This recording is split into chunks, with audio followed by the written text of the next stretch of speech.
Hey there folks, 𝗬𝗶𝗱 here, values-driven coaching. In the property services industry, we all know that price dominates the decision. That's not controversial, that's not anything new, that's the reality. So when three bids come across a property manager's desk, the comparison almost always starts and often ends with price. So if your company happens to be the highest number on that spreadsheet, you'll often lose the work. And it's not because your service isn't better. It's not because your quality isn't above standard. It's not because your team isn't more capable. It's because price is the only metric clearly visible in the evaluation.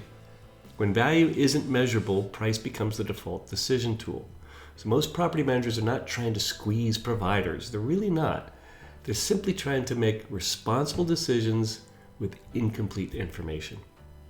So the question for service companies like yours now becomes, how do we change the low bid game?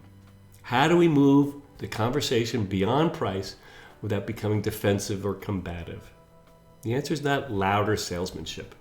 The answer is better measurement.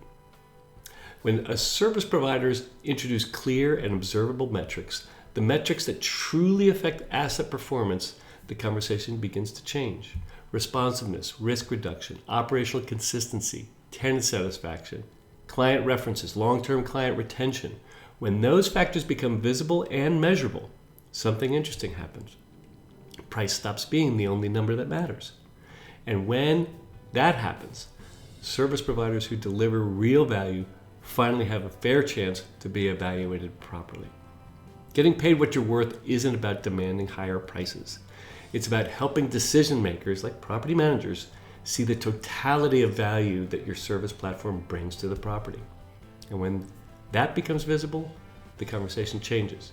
And once the conversation changes, the outcomes change in your favor. 𝗬𝗂𝗍, values-driven coaching, and I thank you for the value of your time.